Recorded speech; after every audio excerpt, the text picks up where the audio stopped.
أعوذ بالله من الشيطان الرجيم. بسم الله الرحمن الرحيم. وضرب لكم مثلا من أنفسكم هل لكم مما ملكت أيمانكم من شركاء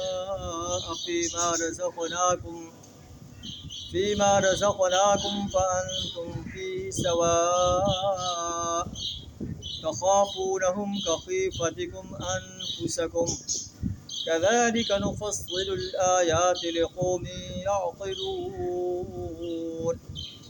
بل اتبع الذين ظلموا أهواءهم بغير علم فمن يهدي من أضل الله وما لهم من ناصرين.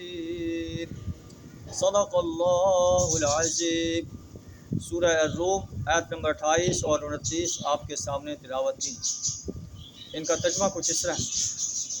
ان آیات کے اندر اللہ تعالیٰ بتاتا ہے کہ تمہارے لیے ایک مثال بیان کی جا رہی ہے. مجھے یہ بتاؤ کہ جو تمہارے دائیں ہاتھ جن کے مالک ہیں یعنی جو غلام ہیں، کیا تم غلاموں کے لیے پسند کرتے ہو کہ وہ تمہارے برابر بیٹھ جائیں، یا تمہارے مال و دولت میں سے، تمہاری جائیداد میں سے وہ تمہارے حصہ دار بن کر تمہارے مقابلے میں آ جائیں؟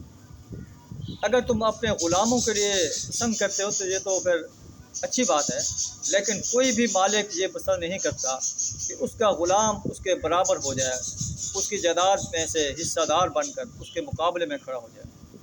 تو اللہ تعالیٰ جب تم غلاموں کے لیے پسند نہیں کرتے کہ وہ تمہارے مقابل میں کھڑے ہو جائیں، تمہارے مقابل میں تمہاری جائیداد سے حصہ دار بن جائیں، تو اللہ کیسے یہ پسند کرتا ہے کہ اس کے بندے، چاہے وہ نیک بندے ہوں، چاہے وہ بادشاہ ہوں، چاہے وہ انبیاء ہوں، چاہے شہداء ہوں، چاہے فرشتے ہوں، چاہے جن ہوں، اللہ یہ کیسے پسند کرتا ہے کہ وہ اس کی بادشاہی میں شریک ہو.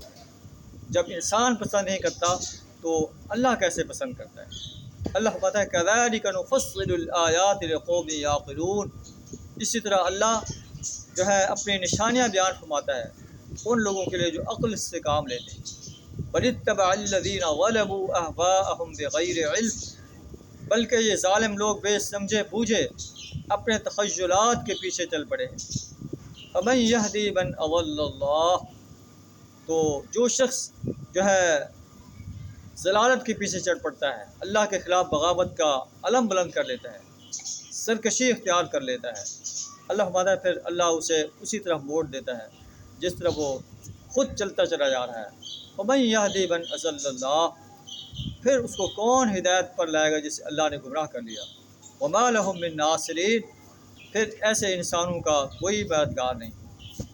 فَأَقِمْ وَجْهَكَ لِلدِّينِ حَنِيفًا. اے نبی صلی اللہ علیہ وسلم اور آپ کے پیرو، یکسو ہو کر اپنا رخ اس دین کی سمت میں قائم کر دو. فطرت اللہ التی فطر الناس علیہا. قائم ہو جاؤ فطرت پر جس پر اللہ نے انسانوں کو پیدا کیا ہے. اللہ کی بنائی ہوئی ساخت تبدیل نہیں کی جا سکتی. ذالک الدین القیم. یہی بالکل راست اور درست دین ہے. ولکن اکثر الناس لا یعلمون. لیکن اکثر لوگ جانتے نہیں. منیبین الیہ. قائم ہو جائے اس بات پر کہ اللہ ہی اکیلا پوری کائنات کو کنٹرول کر رہا ہے اور اسی کی طرف لوٹنا ہے. واتقوہ.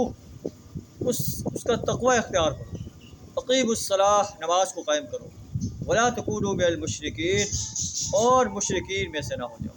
اللہ سے دعا ہے ہمیں ان سنہری ہدایات پر عمل کرنے کی توفیق عطا فرمائے. وآخر دعوانا ان الحمد للہ رب العالمین.